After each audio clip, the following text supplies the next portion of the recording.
October 29th.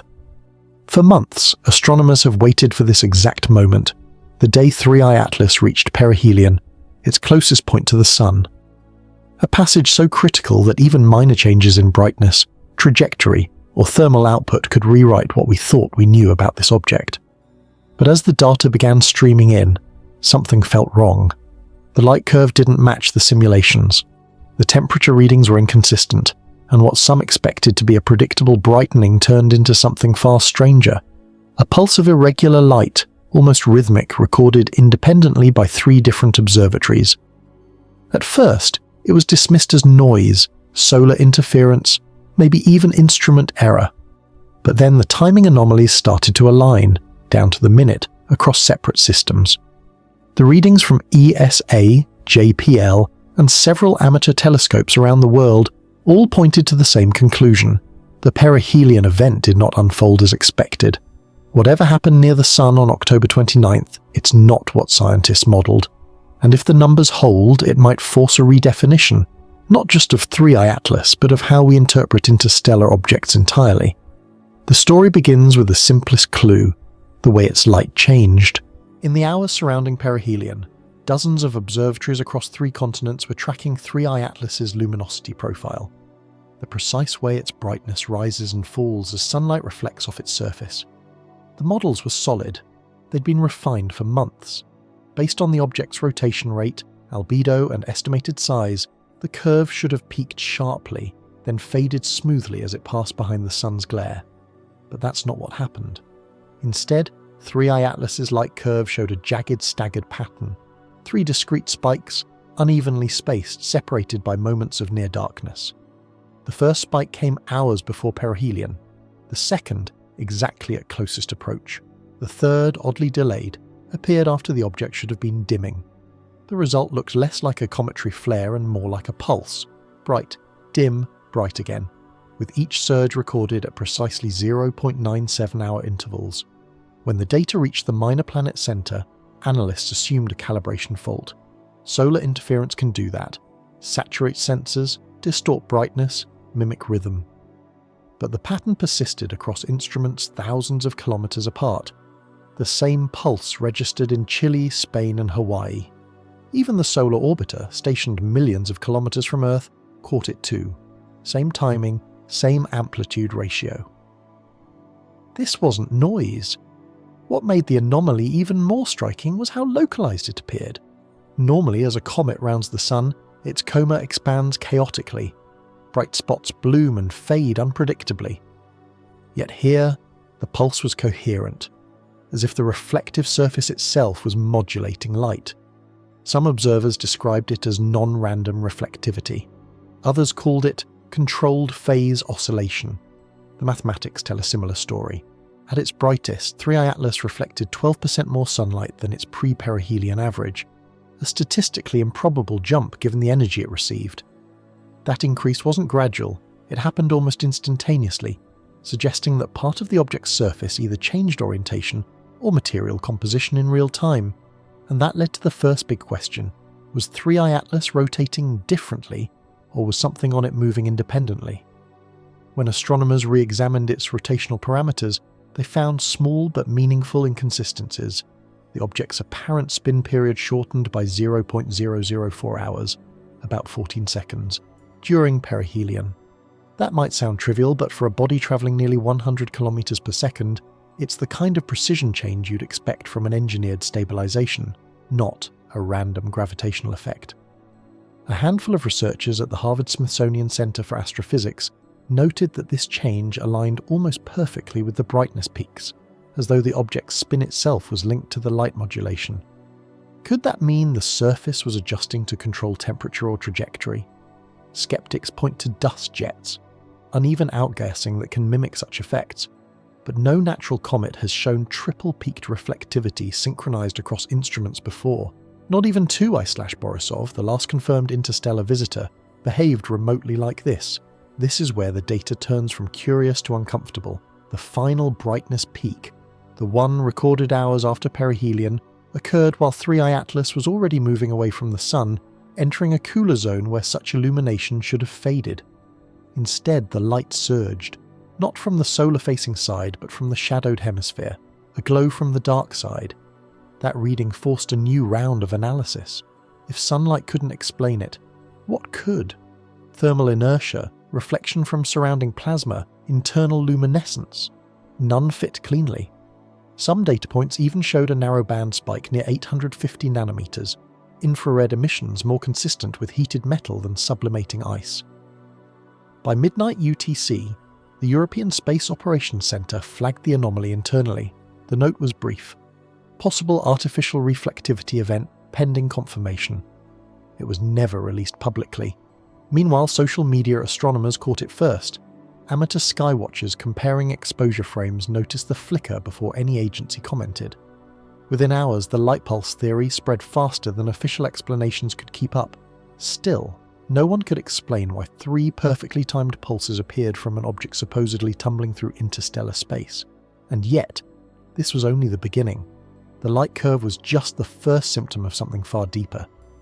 Because once infrared sensors began tracking its temperature, the contradictions multiplied. When an object passes close to the Sun, its temperature profile is one of the easiest things to predict. The laws of thermodynamics don't bend easily. Sunlight strikes the surface, it heats up, it radiates energy back into space. The curve is smooth, consistent and entirely predictable. But for 3I Atlas, that curve broke. Infrared readings from NASA's Parker Solar Probe, ESA's Solar Orbiter, and several Earth-based instruments all reported inconsistent thermal patterns in the hours around perihelion. Instead of rising steadily as it approached the Sun, plateauing at peak exposure, then cooling gradually, 3I Atlas's thermal output oscillated. The heat spiked, dropped, spiked again, in synchrony with the very same intervals as the light pulses recorded earlier. That alone was enough to raise eyebrows. Objects made of ice and rock don't pulse in temperature like a heartbeat. They absorb radiation, then bleed it off slowly. Yet here, the reading showed moments where one side of 3I Atlas seemed to cool while the opposite hemisphere grew hotter, as though heat were being redistributed internally, or even managed. The Parker Solar Probe's instruments logged a particularly strange data point. During its perihelion window, when the comet should have been absorbing maximum solar energy, one of its sensors recorded an abrupt drop in infrared flux, nearly 20% below the predicted model. The only way to explain such a decrease would be if part of the surface reflected thermal radiation instead of absorbing it. That implies a surface with high emissivity control, something akin to metallic reflectors or adaptive coatings, not natural dust, not carbonaceous chondrite, something else. At the same time, the solar orbiter captured brief ultraviolet bursts around 3I Atlas's trailing edge.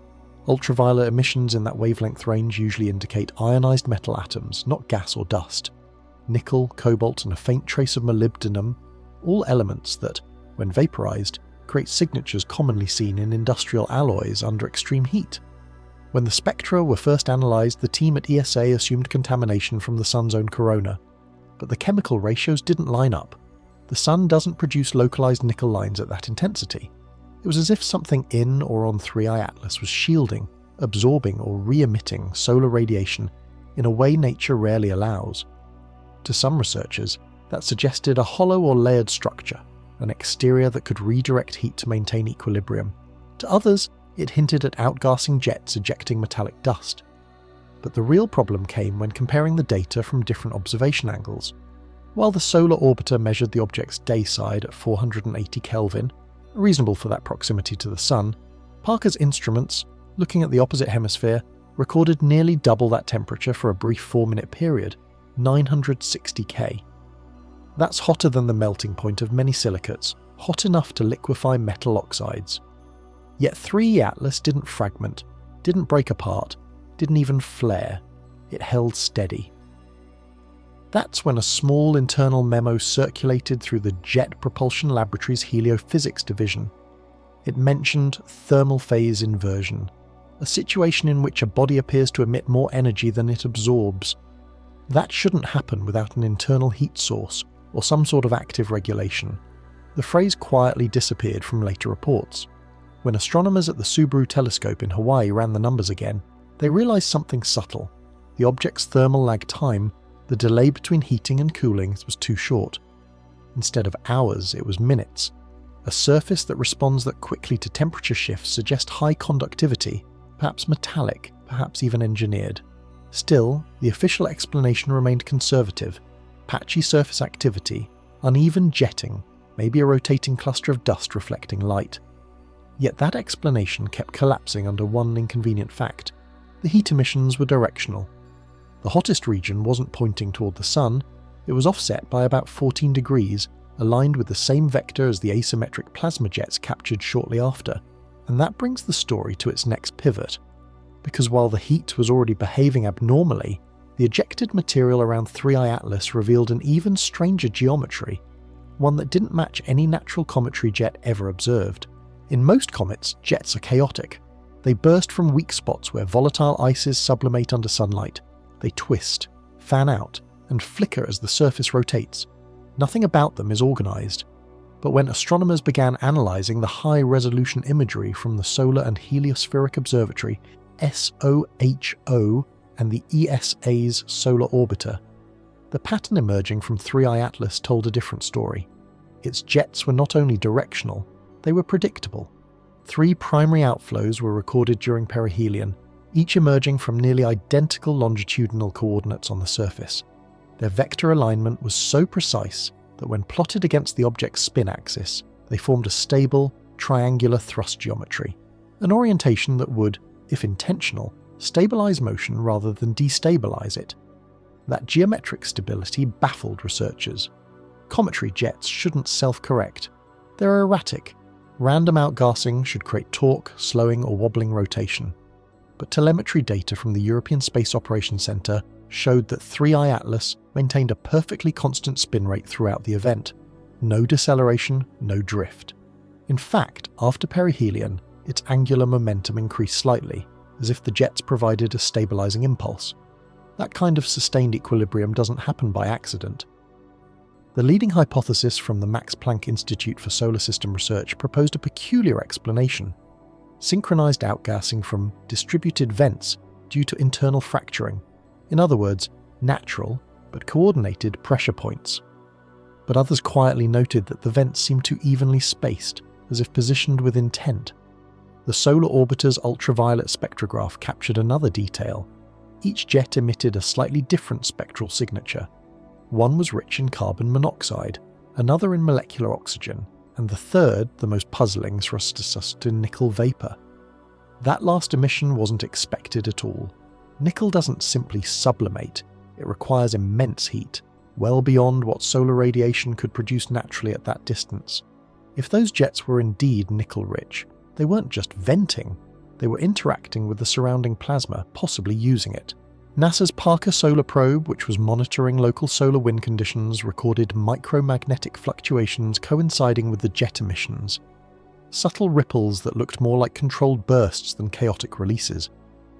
One scientist described them as coherent plasma interference patterns. Another more bluntly said, "It looks like thrust." But that idea, propulsion, was dismissed almost immediately. Interstellar comets don't maneuver. They follow gravity, pure and simple. The suggestion that 3I Atlas might be using solar radiation or magnetic fields for control would imply an active system, something designed. Still, the data refused to settle. When the Hubble Space Telescope was brought in to verify trajectory deviations, the results added yet another layer of complexity.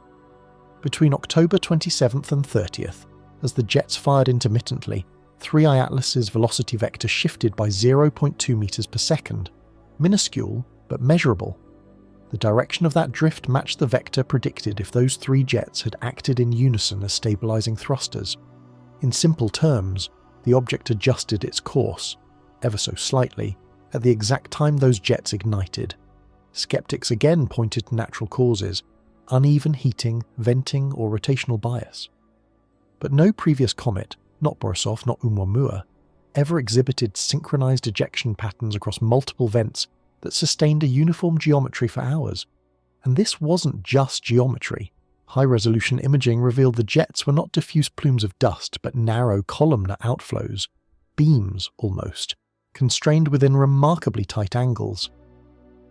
That degree of collimation typically requires magnetic confinement or electrostatic charging, something no natural comet has the capacity to sustain. What's more, the jets appeared to pulse in harmony with the light and thermal oscillations seen earlier.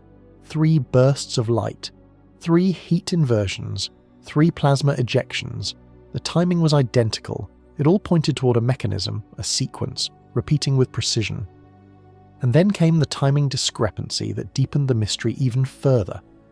Because while the world focused on the visual spectacle, the agencies tracking the event began noticing small errors creeping into the time data itself. Errors that shouldn't exist if every observatory was seeing the same moment. That was the next anomaly. One buried in the timestamps where seconds didn't line up and reality seemed to slip out of sync.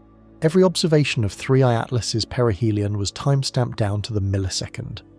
With 3 major agencies involved, NASA, ESA and GAXA, synchronization was absolute. Their atomic clocks are cross-verified constantly through the deep space network. When an object passes perihelion, its timing can be calculated with such precision that even a 1-second discrepancy stands out as a mathematical impossibility. And yet, that's exactly what appeared in the data. According to NASA's Jet Propulsion Laboratory logs, the moment of perihelion, the instant when 3I Atlas reached its minimum solar distance, occurred at 14:28:36 UTC. But ESA's solar orbiter recorded the same event at 14:31:42 UTC nearly 3 minutes later. JAXA's Hinode probe logged it even later still, 14:33:09 UTC. At first, analysts thought it was a data pipeline lag, a simple delay in transmission, but the signal timestamps, encoded directly in the raw telemetry, ruled that out. These were observation-based discrepancies, not network ones. Each instrument had truly recorded the moment differently. That should be impossible. For a moving object tracked simultaneously by multiple observatories, geometry alone accounts for light travel time, the small delay caused by distance between instruments. But those corrections are well known, predictable to the microsecond. What happened here was different. The time gap wasn't proportional to distance, it fluctuated. The longer each observatory watched, the further out of sync their timestamps drifted, and the pattern was unsettlingly consistent with another anomaly. The light pulses recorded earlier. Each timing offset corresponded with one of the brightness surges. If the object emitted those pulses intentionally, it may have affected the way sensors detected its motion. In one internal ESA document, later leaked to researchers on an astronomy forum, the phrasing was careful. Temporal discontinuity coinciding with phase modulation of luminosity requires further verification. That's scientific understatement for we don't know why time doesn't line up. The Japanese team at Hinode proposed a more daring idea: gravitational lensing interference. Perhaps as 3I Atlas passed near the Sun, local space-time curvature created micro-delays in the light signal itself, tiny distortions amplified by its trajectory. In theory, that could cause an apparent timing shift, but the math didn't hold. For such a large discrepancy, the object would need a mass far beyond what its estimated size could support. That paradox led to a second, even more disturbing realization. If the timing error wasn't an illusion, then 3I Atlas might have been somewhere else, physically offset from where instruments thought it was. NASA's Parker Solar Probe telemetry hinted at this possibility. While the probe's sensors recorded the comet's approach right on schedule, its magnetometer registered field disturbances 200 seconds earlier than expected, as though the object's electromagnetic presence preceded its visual arrival. That's not how natural motion works. A magnetic field can't travel ahead of its source, unless what's being detected isn't purely magnetic. Some theorists suggested plasma reflection, waves bouncing between the object and the solar corona. Others speculated a transient energy field surrounding it. But another, more controversial idea began to circulate: a temporal phase shift. If 3I Atlas emitted periodic energy bursts capable of interacting with the Sun's magnetic environment, those pulses might distort the apparent signal timing, like ripples bending a reflection on water. In that case, the object wouldn't be out of place in space, just out of sync in time, by mere seconds. Still, those seconds matter. In orbital mechanics, a deviation of even 1 second can alter predicted position by thousands of kilometers, which is exactly what happened. When scientists recalculated 3I Atlas's trajectory post-perihelion, its predicted outbound path no longer matched the observed track. It was off by nearly 4,200 kilometers, a small number on a cosmic scale, but too large for error margins. Something had subtly nudged it. The perihelion timing error wasn't just a data anomaly, it was a signature of motion, a sign that either our measurements or the object itself had been manipulated. By the time the discrepancy was publicly addressed, the next layer of the puzzle had already emerged, one buried deep in the light spectrum. Because when scientists broke down the wavelengths coming from 3I Atlas, they found something that shouldn't exist in any natural comet: traces of manufactured chemistry. The first spectrographic data began arriving hours after perihelion, compiled from ground-based observatories in Chile, Spain and South Africa. The goal was simple: analyze the light scattered by the object's coma to determine its composition. Every element leaves a distinct fingerprint, a pattern of absorption and emission lines. With those, scientists can tell whether a comet is rich in carbon, water or metals. But when the spectral plots were laid out, confusion spread quickly. The expected lines, hydroxyl, cyanide, carbon monoxide, were there, but they were weak. In their place appeared new, unfamiliar peaks clustered in the near-infrared and ultraviolet bands. They didn't correspond to any known combination of natural volatiles. At first, the data analysts thought it was contamination, stray sunlight reflecting off nearby plasma, sensor noise, or instrument miscalibration caused by the sun's glare. But then independent teams, hundreds of kilometers apart, confirmed the same readings. The fingerprints matched. And what those lines indicated was astonishing. Traces of nickel tetracarbonyl, ferrous oxides, and a faint but repeatable ratio of chromium and vanadium compounds. Those aren't typical comet materials. In fact, nickel tetracarbonyl is a highly unstable industrial molecule, known on Earth as a byproduct of metal refining, where it forms when carbon monoxide interacts with purified nickel at high temperatures. It doesn't survive long in open space, let alone appear naturally on a frozen interstellar rock.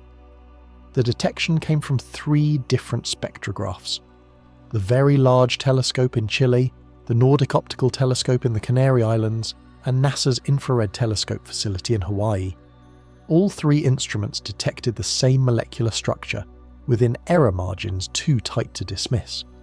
It was as if 3I Atlas's surface contained refined metal alloys reacting with solar radiation. NASA's official explanation was diplomatic: possible nickel-carbon bonding under extreme thermal stress. But metallurgists quietly noted that the ratios observed, particularly the nickel-to-carbon intensity curve, implied a precision far beyond chaotic chemistry.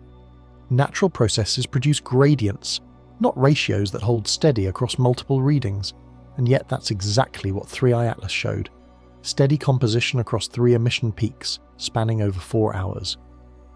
The anomaly deepened when ultraviolet data arrived from ESA's solar orbiter. Embedded in the spectral noise was a narrow band near 253.7 nanometers, a wavelength associated with mercury vapor emissions. Mercury, when heated, emits a distinct UV line at that frequency, and mercury isn't common in comets. It's volatile, toxic, and rare in interstellar samples, but it is used, on Earth, in certain high-temperature vapor systems and experimental propulsion research. That line appeared only briefly, then vanished as the object receded from the Sun. But it was enough to raise an uncomfortable question. Was something on or within 3I Atlas actively operating during perihelion? Even stranger were the polarization readings. Normally, sunlight scattering off dust creates a predictable polarization pattern, but here it was reversed. The reflected light was polarized negatively, a signature seen only in smooth metallic surfaces. This effect had been hinted at before with Oumuamua, though far weaker. 3I Atlas's reading was more extreme, consistent with a structured surface rather than an irregular one. When the data reached Harvard's Galileo project, the same team that had analysed Oumuamua years earlier, one researcher reportedly remarked, "It's as if we're looking at engineered material responding to the sun." Of course, no one could say that publicly. The working papers that circulated through research networks used safer language: non-silicate reflectors, unusual emission ratios, possible catalytic reaction. Yet even those phrases couldn't hide the core fact: something metallic was interacting with solar radiation in a way that implied active chemistry, not passive sublimation. When the reflectivity models were updated, The fit improved only when a layered structure was assumed, an upper surface rich in refractory metals and a subsurface containing volatile compounds. That hybrid layering doesn't occur naturally in interstellar debris. It suggests a manufactured or at least modified body. But that was just one piece of evidence. Because while the spectroscopy hinted at artificiality, the brightness data revealed a second phenomenon, a reflectivity jump so extreme that it implied a physical transformation. In other words, something on 3i Atlas changed shape. In the aftermath of perihelion, telescopes across the world waited for a simple expected pattern: dimming. A comet, after surviving the sun's glare, loses heat, its coma collapses, its tail fades. The glow lessens with distance. That's what physics predicts, what every model confirms. But 3i Atlas did the opposite. In the 12 hours following perihelion, the object's apparent magnitude jumped by nearly 0.8, equivalent to a 60% increase in brightness. That's not a statistical blip, that's a new physical state. It brightened after maximum solar exposure, when it should have been cooling. The anomaly was first detected by the SOHOLAS-COC3 camera, a wide-field instrument designed to monitor the sun's corona. When analysts reviewed the images, they noticed that as 3i Atlas moved away from the solar limb, its reflected light grew sharper, more coherent. It wasn't a diffuse glow like dust or gas, it was specular, mirror-like. That discovery prompted an emergency follow-up by the Subaru telescope in Hawaii and the Las Cumbres Observatory Network. Both recorded identical results. The phase angle of the reflection suggested a sudden increase in albedo, from 0.15 to almost 0.28 in under 6 hours. That's nearly double the reflectivity of an average comet nucleus. To explain that, something had to have changed physically. Either fresh ice was exposed, which would normally happen before perihelion, not after, or a surface layer altered its orientation relative to sunlight. But the rate of change and the precision of the angle told another story. The data suggested an organized structure rotating into view. When photometric models were applied, a curious pattern emerged. The light intensity curve followed a repeating rhythm: bright, fade, bright again, every 52 minutes, almost exactly matching the earlier pulse interval seen before perihelion. It was as if the same mechanism that had modulated the object's light near the sun was still operating, but now with greater intensity. Theories began to fracture into two camps. The conservative explanation was outgassing mirror effect, that jets expelled reflective dust in a transient plane, temporarily mimicking a specular surface. But that hypothesis struggled to explain why the reflectivity remained stable for several hours, then dropped suddenly again once the object passed 0.26 astronomical units from the sun. The alternative explanation, the one few dared to write down, was that the object's surface had reoriented. Not randomly, but intentionally. The light didn't scatter evenly. Instead, it formed a narrow cone of reflection, about 15 degrees wide, aimed consistently away from the sun. That pattern is what you'd expect from a flat or angled surface, not a tumbling rock. When that data was plotted against 3i Atlas's outbound vector, it showed the reflection cone aligning perfectly with its trajectory, as though the surface was adjusting to maintain that precise orientation. For a moment it acted like a solar sail. The intensity of the reflection corresponded to a small but measurable increase in radiation pressure. A faint acceleration of 0.0009 meters per second squared, enough to alter its velocity by roughly 80 centimeters per second over 12 hours. That's minuscule but measurable, and critically it matched the direction of motion, not random scattering. NASA's Planetary Defense Office flagged it internally as possible anomalous acceleration, the same term once used to describe Oumuamua's unexplained boost years earlier. But here, the evidence was stronger. The alignment, timing, and luminosity spike all pointed to an event, something that changed at perihelion and began interacting with solar photons differently. Could a natural comet exhibit that behavior? Possibly, if its surface fractured into a flat, highly reflective plate, but such fractures would destabilize rotation. 3i Atlas didn't wobble. Its spin remained remarkably steady, even slightly more controlled than before perihelion. To astrophysicists tracking it, that was the strangest part. The object not only survived the sun's heat, it seemed to adapt to it. a group at the University of Helsinki ran radiative dynamic simulations using the observed light curves. Their conclusion was cautious but chilling. Reflectivity behavior suggests geometric coherence inconsistent with random fragmentation. In plain terms, it behaved like something designed to optimize light pressure. And then came the mass anomaly, because as the light increased, density calculations began to contradict the object's observed motion. If the reflectivity spike meant the surface area had effectively doubled, the mass-to-area ratio should have changed, but the gravitational influence on 3I Atlas remained constant. The numbers didn't add up, unless a large portion of the mass was hidden. That realization opened the next chapter of the mystery. What exactly was inside 3I Atlas? When an interstellar object passes close to the Sun, the combined measurements of its trajectory, velocity, and light reflectivity allow scientists to infer its mass with remarkable precision. It's basic orbital mechanics. The more sunlight it reflects, the less dense it's likely to be. But after perihelion, 3I Atlas broke those rules entirely. Within days of the event, data from SOHO, the Solar Orbiter, and ground-based tracking were merged into a single model. The math was simple. Its observed acceleration from solar radiation pressure implied a specific area-to-mass ratio. The problem was, when that ratio was applied to its measured velocity, it produced a result that defied physics. The model suggested that 3I Atlas's mass was far greater than its visible size allowed. At an estimated length of only 180 meters, its deceleration from solar wind should have been easily measurable. Instead, it remained steady. Too steady. To maintain its trajectory under those conditions, it would need to be at least 10 times denser than any known comet nucleus. That would make it denser than iron. And yet, its spectral data showed low-density volatiles and reflective compounds. The two profiles, structural and compositional, could not coexist naturally. Astronomers at JPL ran the numbers again, accounting for possible jets counteracting radiation pressure. The anomaly remained. Even assuming outgassing thrust, the mass discrepancy persisted. That's when the conversation shifted. Maybe the mass wasn't distributed evenly. Maybe it was hidden. The phrase hidden mass began circulating quietly in research correspondence. A hollow or layered object, with a dense core shielded beneath a lightweight exterior, could explain both the optical brightness and the inertial stability. In that case, 3I Atlas's surface would act as a reflective shell, while most of its true mass remained invisible beneath it. That hypothesis aligned disturbingly well with other anomalies. The regular pulse intervals in its light curve, the thermal inversion during perihelion, even the directional jets, all could theoretically stem from internal regulation, not surface chemistry.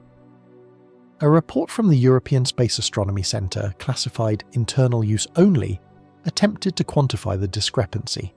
It concluded that the observed gravitational influence of 3I Atlas suggested a total mass of roughly 3.3 times 10 to the 10th kilograms, about 33 billion tons. For comparison, that's equivalent to the mass of a large terrestrial mountain compressed into an object barely 200 meters wide. The only way that could happen naturally would be if the body were made almost entirely of pure nickel or osmium, both improbable for an interstellar wanderer. And yet, the nickel line emissions recorded near perihelion suddenly made more sense under that assumption. Could the hidden mass simply be a solid metallic interior? Possibly. But that raised another contradiction. If the core were that dense, its rotation period should have slowed due to torque near perihelion.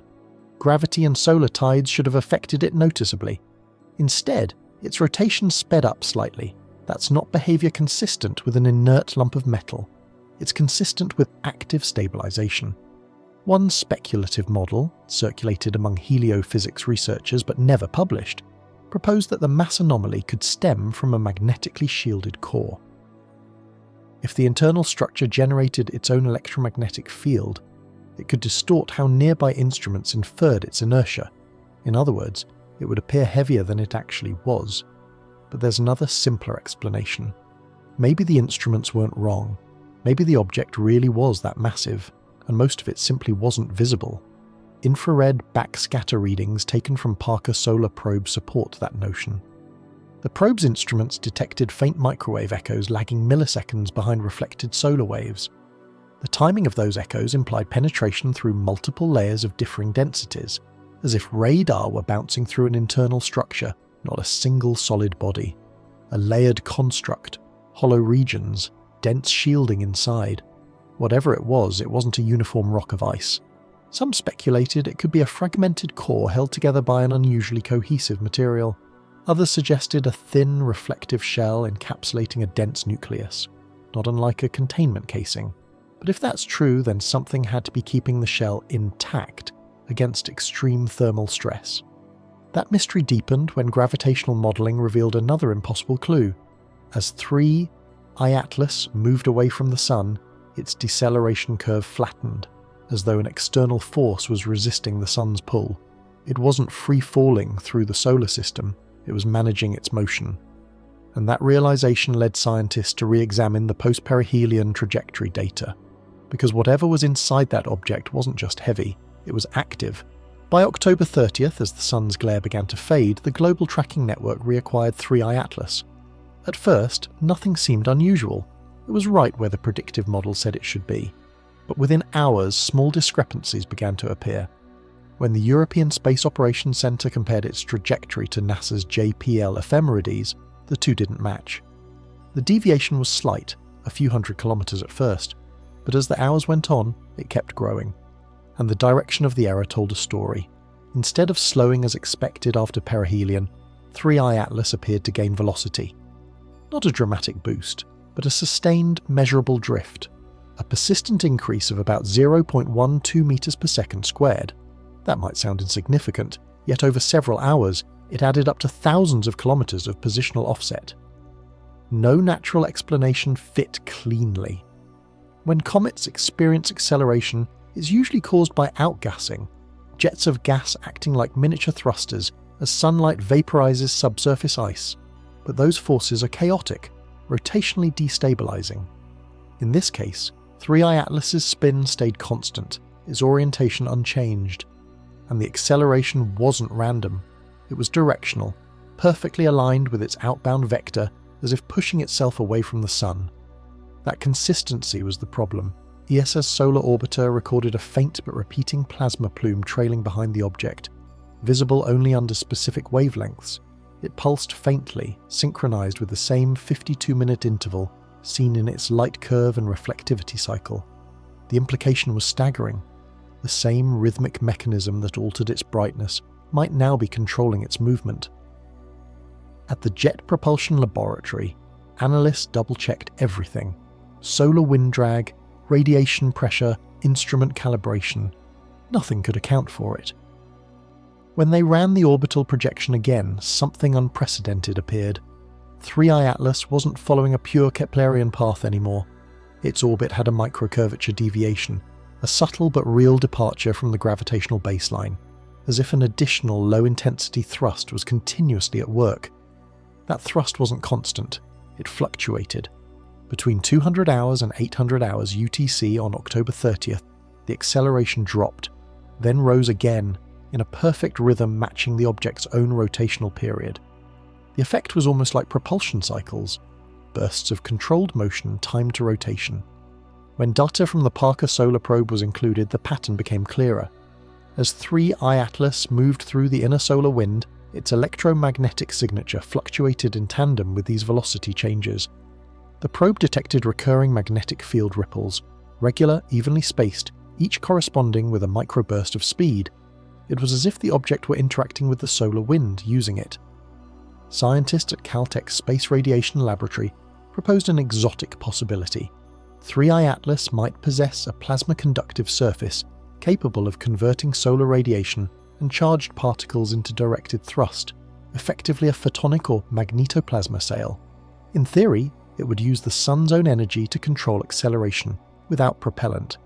That sounds like science fiction, but the math fit. The acceleration amplitude matched exactly what a 180-meter metallic object with high reflectivity could achieve if it were intentionally oriented at a 15-degree deflection from the Sun's radiation vector. The same angular offset seen during the reflectivity spike, the same angle, the same periodicity, the same rhythm. By late October 30th, the discrepancy in trajectory had grown to over 4,300 kilometers. NASA quietly updated its internal tracking tables, noting, observed drift consistent with sustained low-magnitude radiation-coupled acceleration. They didn't call it propulsion, but it behaved like it. The realization spread quickly through independent observers. Amateur astronomers comparing post-perihelion coordinates noticed the deviation too, confirming it wasn't an agency data artifact. When plotted over time, the path formed a graceful, precise curve, one that no natural outgassing model could reproduce. Whatever 3i Atlas was doing it deliberately. And yet, something else happened in that same window that complicated the picture even more. Because while the trajectory data hinted at controlled motion, several observatories suddenly lost sight of the object altogether. For nearly 2 full hours, it simply vanished from all visible and infrared detection. When it reappeared, its brightness, speed, and electromagnetic readings had changed. Again, that blackout remains one of the most contested moments in the entire 3i Atlas observation record. Some call it coincidence, others call it the most significant silence in recent astronomical history. It began at 9:42 UTC on October the 30th. The Solar Orbiter's imaging system, which had been tracking 3i Atlas continuously for more than 30 hours, recorded its last confirmed frame, a faint speck exiting the coronal boundary. The next scheduled capture 12 minutes later showed nothing. The object had vanished. At first, the disappearance was dismissed as a sensor glitch.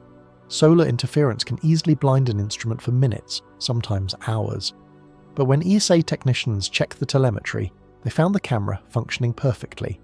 The exposure readings were stable, the alignment system hadn't moved, there was simply no object in the expected coordinates. Simultaneously, ground-based telescopes in Spain, Chile and South Africa all lost visual contact as well. It wasn't a network failure. Each observatory had separate data links, separate systems, yet every one of them reported the same absence. 3i Atlas gone. The blackout lasted 1 hour, 57 minutes. During that window, even NASA's Parker Solar Probe and SOHO's wide-field cameras failed to record any trace. Not a light echo, not a dust trail, nothing. It was as if the object had phased out of optical existence. When visibility returned at 11:39 UTC, the readings didn't match pre-blackout conditions. The object was now several thousand kilometers off course, its velocity marginally lower, and, most puzzling of all, its brightness had changed spectrum.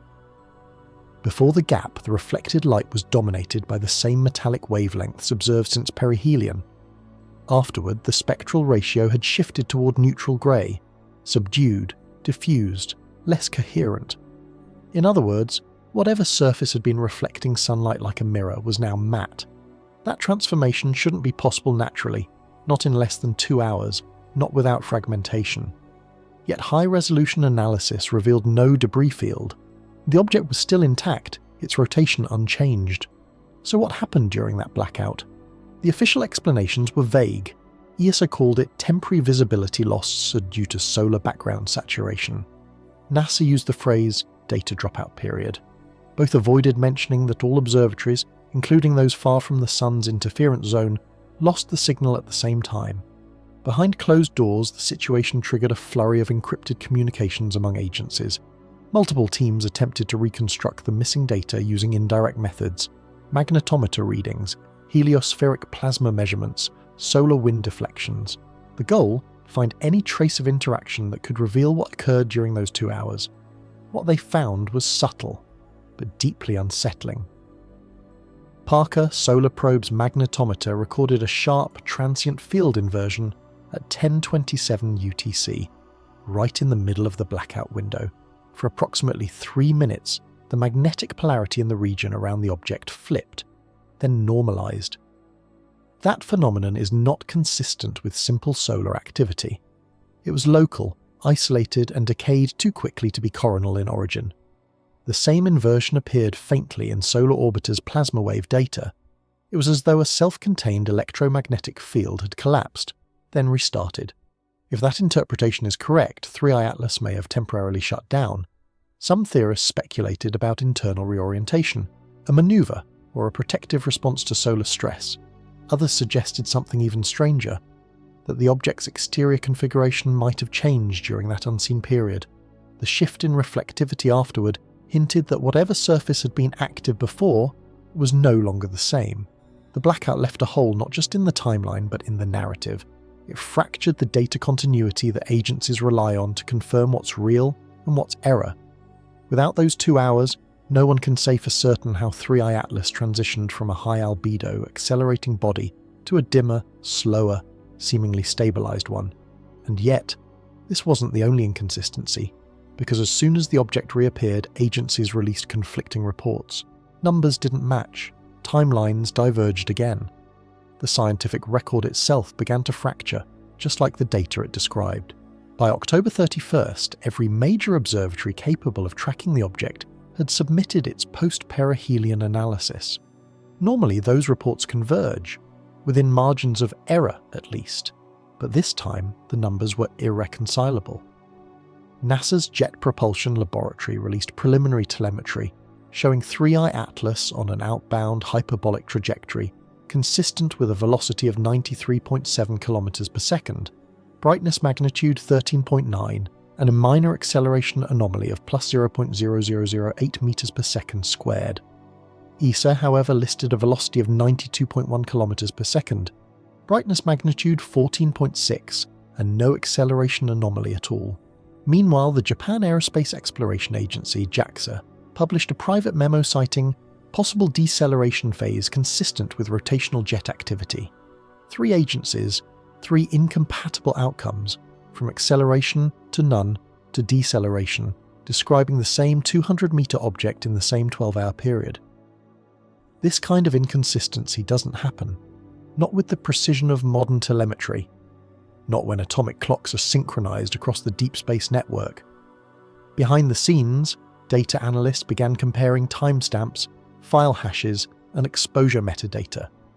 They discovered something stranger still. The raw observation times didn't align across agencies by several minutes, even after light travel corrections. The same frames, identical images of 3i Atlas, were stamped differently in each dataset, as if the event itself existed in slightly divergent timelines. The discrepancies weren't trivial, they implied that someone, or something, had modified the official record. But who would gain from that? At 1920 UTC, ESA quietly replaced its online dataset with an updated version, removing the previous velocity entry and marking it under recalibration. NASA followed suit an hour later, issuing a brief statement. Post-perihelion data from multiple sources indicate instrument interference from solar proximity. Observations remain under review, no mention of the blackout, no mention of the reflectivity change, no mention of the timing offset. When independent researchers accessed archived telemetry through NASA's Horizon system, they found several data blocks missing entirely, specifically those corresponding to 10 o'clock to 12 o'clock UTC, the same window as the 2-hour disappearance. Some of the removed packets were later recovered through third-party archives, including one from the Solar Orbiter's automated relay node.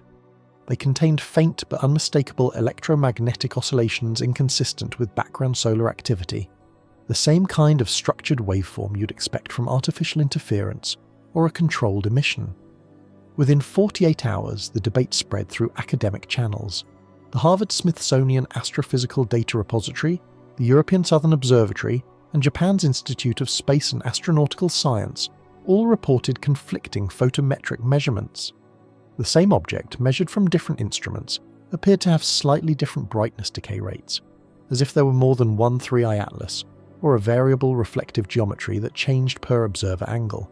That suggestion, that the object's apparent state depended on who was looking at it, triggered a rare degree of institutional discomfort. Some called it a data alignment issue. Others privately admitted it looked like signal interference.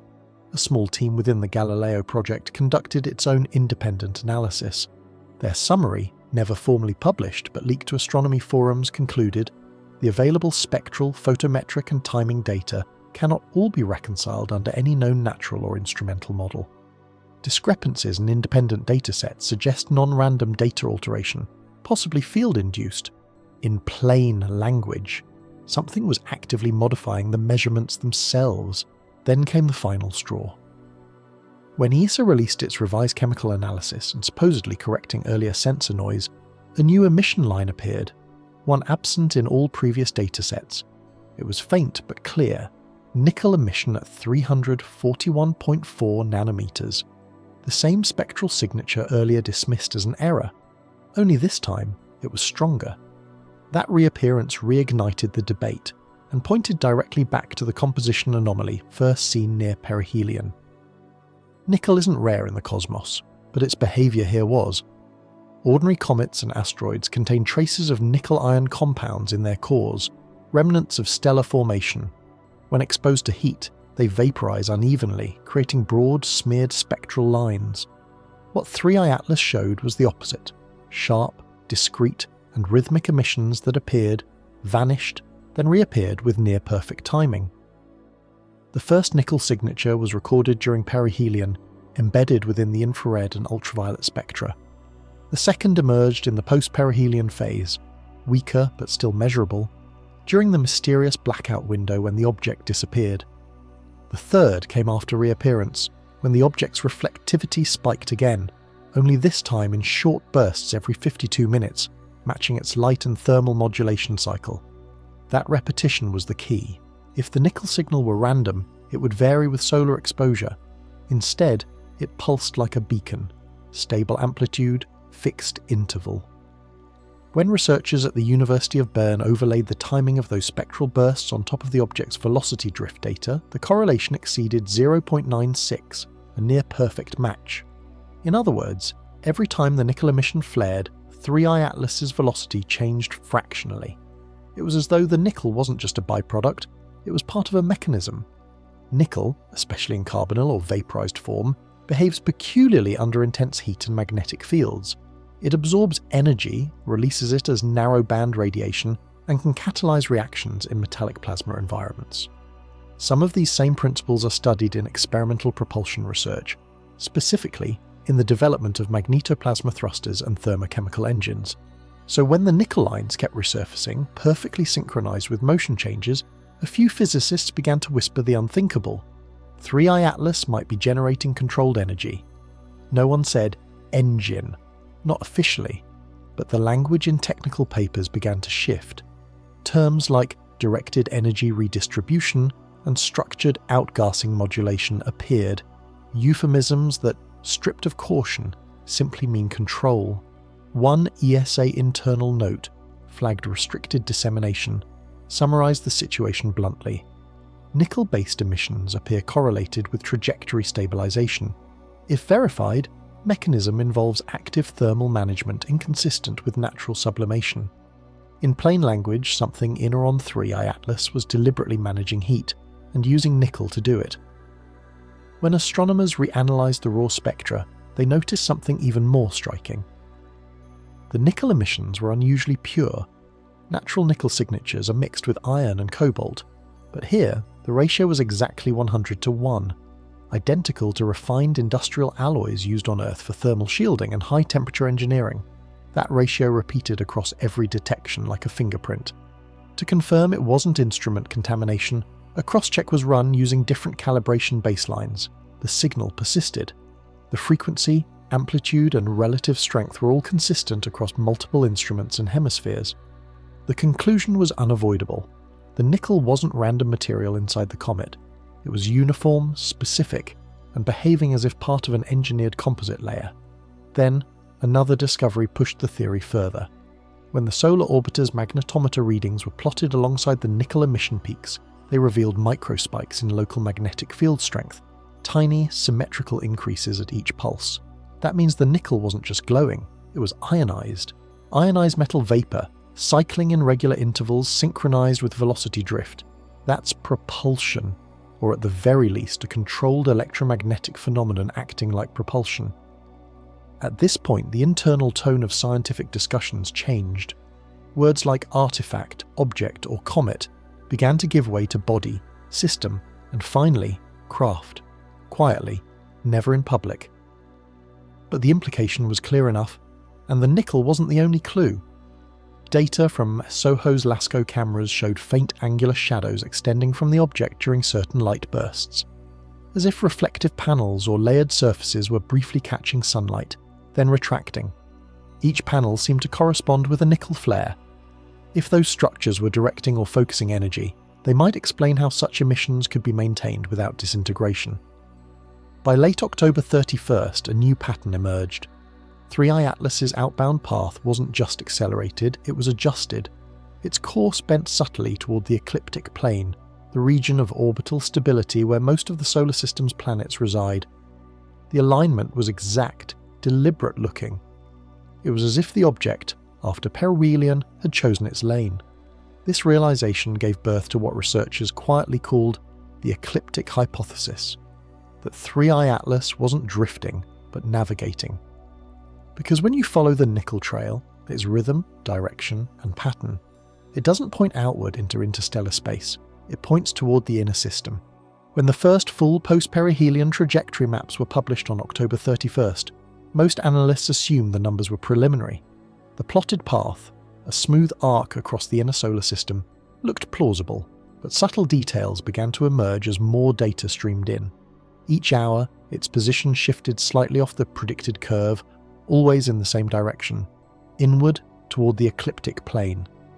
At first, the deviation was tiny, about 0.002 degrees per hour, easily dismissed as residual outgassing. But by November 1st, the pattern had stabilized into a clean vector. The object wasn't just leaving the Sun, it was leveling itself with the solar system's orbital disk. That maneuver, if natural, defies known comet dynamics. Interstellar visitors like Oumuamua or Borisov pass through the ecliptic only by chance, slicing across it at steep angles before fading into deep space. Their paths are ballistic, uncorrected, but 3I Atlas was aligning, matching inclination, flattening its arc, adjusting its outbound tilt by roughly 0.7 degrees per day. That's not drift, that's correction. When JPL's orbital solution was recalculated on November 1st, the software flagged an error. Non-gravitational acceleration detected along tangential axis. In plain language, the object was steering, applying a slow, continuous force parallel to its orbit. The likely cause? Those same periodic nickel emissions. Every pulse coincided with a fractional lateral acceleration, subtle but measurable.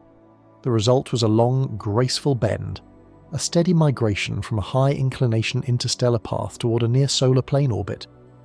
By the end of October 31st, it had already adjusted by nearly 6,000 kilometers laterally, enough to change its long-term trajectory by millions of kilometers.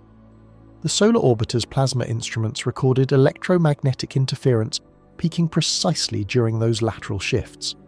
The field disturbances weren't random, they oscillated at a fixed frequency, roughly 0.019 Hz, matching the interval between light pulses and magnetic spikes detected earlier. Whatever was driving 3I Atlas, it was operating rhythmically, methodically, as if guided by an internal clock. ESA's Dynamics Division quietly circulated a restricted briefing labelled ATLAS-12C. The document, later summarised by the Max Planck Institute, noted, "Observed course adjustment exhibits coherent acceleration phase matching rotational modulation cycle. No natural jet model reproduces both directionality and stability. To translate, every natural explanation had failed. Still, the official line remained cautious. Agencies described the object's motion as consistent with outgassing anisotropy. But behind closed doors, discussions were taking a different tone. One veteran orbital analyst described the motion as an object seeking equilibrium. If the ecliptic alignment continued, 3I Atlas would settle into a trajectory intersecting the orbital plane of Earth by mid-December, a coincidence difficult to ignore. But there was another layer to the anomaly, one more abstract yet perhaps even more telling. The object's rotational axis appeared to shift slightly as it aligned with the ecliptic, precessing in the same direction as its velocity vector.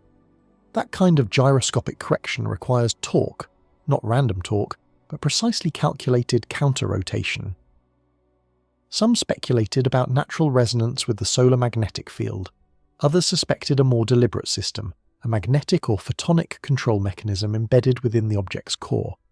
If that's true, 3I Atlas was not only adjusting its course, it was maintaining orientation relative to the Sun, like a spacecraft optimizing exposure.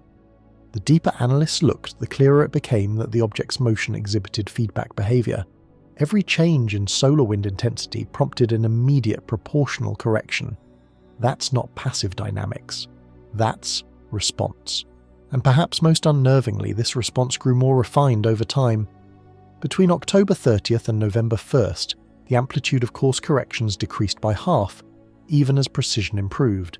It was as if the object was calibrating, learning the local solar environment, adjusting its parameters until the movement stabilized.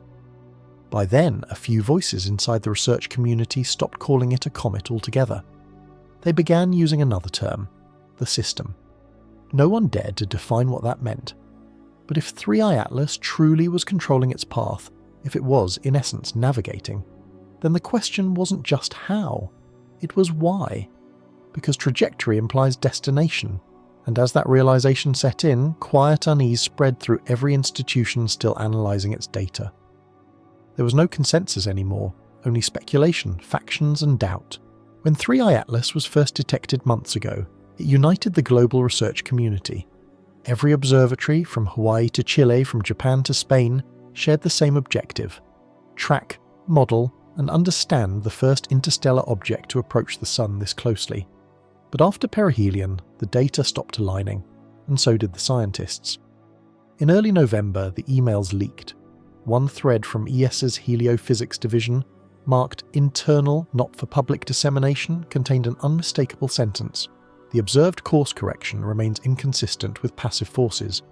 Further speculation about artificial mechanisms must be avoided until narrative alignment is achieved. Narrative alignment. The phrase spread through the research circles like a virus. NASA's Jet Propulsion Laboratory took the conservative stance. 3I Atlas was still a natural object. Their official update, published November 2nd, described its motion as a product of complex solar interactions combined with reflective surface geometry. Behind the scenes, however, multiple JPL scientists expressed quiet frustration. Some had already compiled internal memos showing that solar wind pressure could not account for the acceleration vector's uniformity. Those memos never made it into the public report. Meanwhile, the European Space Agency fractured into two camps. The first, led by the Orbital Dynamics Office, insisted the anomalies stemmed from instrument noise. The second, a smaller, quieter group working under the Directorate of Science, began treating the data as evidence of an active system. Their language changed subtly, almost bureaucratically. Periodic modulation consistent with engineered symmetry, electromagnetic coherence, directed energy alignment. In scientific papers, these phrases look neutral, but among astrophysicists, they read like code. Then came the press leak. An independent astrophysicist affiliated with the Galileo project posted a redacted segment of an ESA preliminary report to a restricted forum. It contained a single paragraph that would ignite weeks of argument. If 3I Atlas's acceleration were due solely to solar radiation pressure, its area-to-mass ratio would imply an ultra-thin reflective membrane no thicker than 0.3 millimeters. Such geometry, combined with observed structural stability, is inconsistent with any known natural body. Within hours, the forum was wiped. The paragraph circulated anyway. The backlash was immediate. NASA officials called it misinterpretation. ESA claimed it was non-final draft material. JAXA declined comment entirely, but the damage was done. The cracks had become fault lines. Conferences devolved into confrontation. One side, the thermal naturalists, argued that the nickel signatures and rhythmic emissions were exotic but still natural. The opposing side, the controlled motionists, insisted the data implied deliberate modulation. In private calls, some researchers compared the silence from official agencies to the early confusion over Oumuamua years ago. That same caution, the same reluctance to label the unknown. But this time, the evidence was richer, the behaviour harder to dismiss. It wasn't just about the object anymore. It was about control, who could interpret the event, and who was allowed to define what was real. A senior scientist from the European Southern Observatory described the atmosphere succinctly. We are no longer studying a comet. We are managing a crisis of consensus. Even within academic institutions, internal firewalls went up. Access to raw telemetry was restricted. Some researchers suddenly found themselves locked out of databases they'd helped build. Others received quiet warnings to stop speculating about non-natural mechanisms. Meanwhile, a few independent teams went the other way. Freed from agency oversight, they began running open analyses, publishing spectral overlays, light curve harmonics, and plasma modelling online. Their conclusions, though cautious, carried a single refrain: the precision is too perfect. The story reached mainstream media briefly before being drowned in denials. The word artificial appeared in a handful of interviews, only to vanish from subsequent transcripts.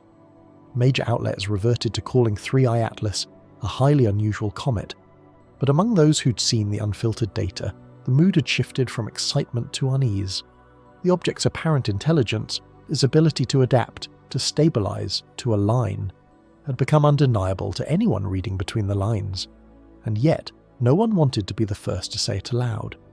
Not after what had happened to those who'd spoken too boldly about Oumuamua. Careers had ended over less. Still, the facts were stacking, quietly, relentlessly.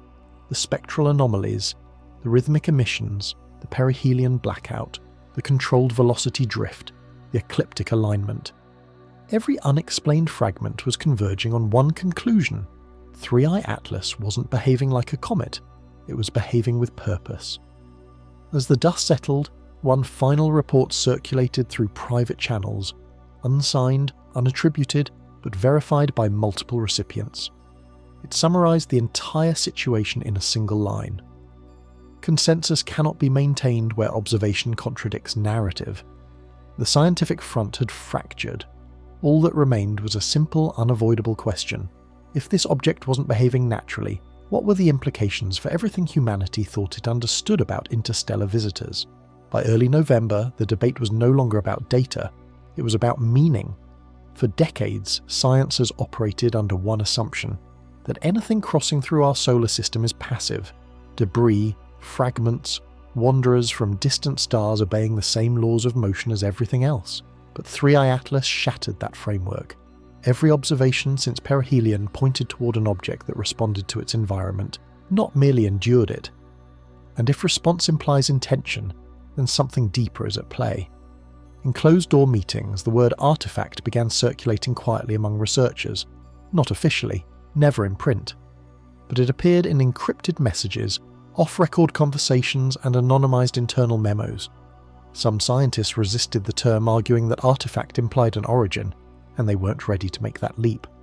Others believed the evidence had already crossed that threshold, because when you line up the anomalies, the synchronized pulses, the metallic emissions, the post-perihelion acceleration, the ecliptic realignment, they describe a coherent system. Not random chaos, but order. Not a dying rock, but a machine. That conclusion, unspoken but understood, carried enormous weight.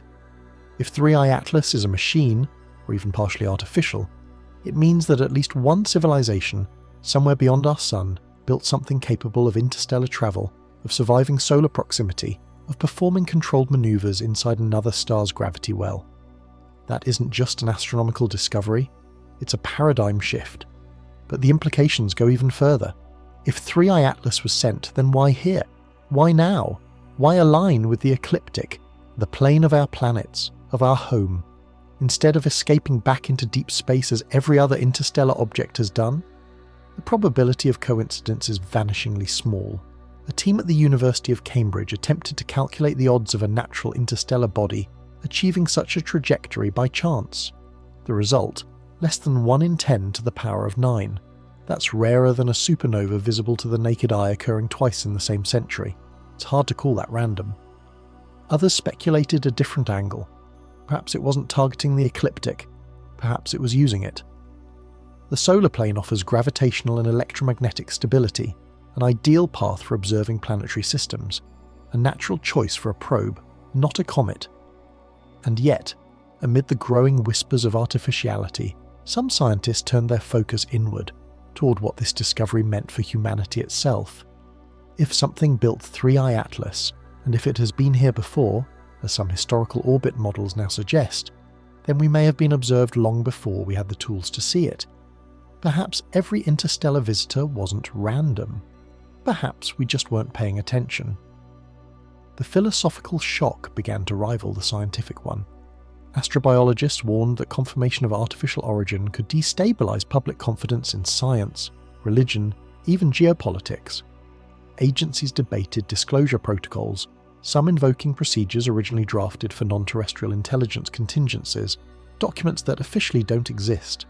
Others insisted silence was the only rational course, without direct evidence, a transmission, a pattern, a signal.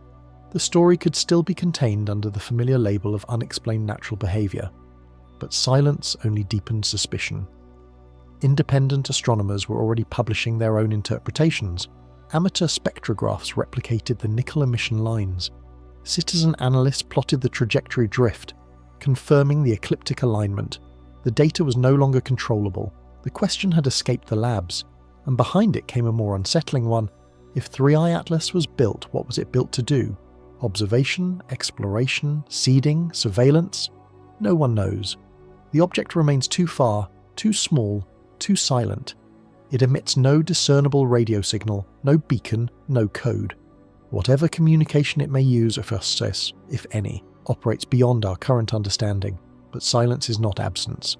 And perhaps, as some quietly suggest, its purpose was never to speak. Perhaps it came only to watch. Because the more the data unfolds, the more it feels deliberate, measured, precise, patient. A behaviour pattern that doesn't seek attention but endurance, like a message written not for us, but for those who come after us. A sign that the void between stars is not empty. The implications extend far beyond astronomy. They reach into the foundations of human perspective itself. If we are being watched, then the question shifts from, are we alone, to why now? And if what passed through our sun was not a visitor, but a returning observer, one we failed to recognise until now, then perhaps we were never the discoverers in this story. Perhaps we were the discovered. For years, astronomers will sift through the data, correcting numbers, rewriting models, arguing over decimals. They'll refine orbital paths, compare brightness ratios, and debate whether 3i Atlas was a fragment, a comet, or something else entirely. But behind every recalculation lies the same unanswered question. Why did it behave like it was alive? The observations are immutable now. The synchronized pulses, the reflectivity surge, the nickel vapor trails that align too perfectly with motion to be random. The disappearance and reappearance timed to its own rhythm. The subtle, steady turn toward the ecliptic as if taking position. Each event on its own could be rationalized. A fluke, a measurement error, a trick of light. Together they form a pattern too deliberate to dismiss. Perhaps 3i Atlas was simply nature's most intricate illusion, a frozen traveller sculpted by chaos to mimic design. Or perhaps it was something far older, far more deliberate, following physical laws we have yet to understand. What matters now is what it left behind, a record of motion that doesn't obey coincidence. Even now, telescopes track it as it drifts outward, its brightness fading against the black. No transmissions, no new anomalies, just the steady, indifferent silence of an object that has done what it came to do. Maybe it was observation, maybe calibration, maybe nothing at all. But the timing lingers, arriving as humanity reaches the edge of its own observational frontier, just when we are beginning to scan the void for signs of others, as if to remind us that discovery may not be a one-way act, because if 3i Atlas was controlled, then somewhere, something guided it here, through interstellar cold across millions of years to skim our star and leave no trace but questions. And if it wasn't, then nature itself is far stranger, far more intelligent than we've ever dared to imagine. The official reports will close soon. The data archives will be sealed, the public statements phrased carefully to preserve calm. But the scientists who watched those first irregular pulses will remember, because once you've seen an object behave as though it decided to survive the sun, you can't unsee it. So 3i Atlas moves on, quiet, distant, fading, and yet part of it remains here, in the empty space it left behind, in the unanswered questions that orbit its memory. Not a discovery, not a contact, but a shadow of both. Whatever passed near the sun on October 29th may never be explained, but its trajectory, its silence and its precision have changed something fundamental. Because sometimes the most profound message isn't in what is said, but in what refuses to be, and somewhere beyond the light, that message is still travelling,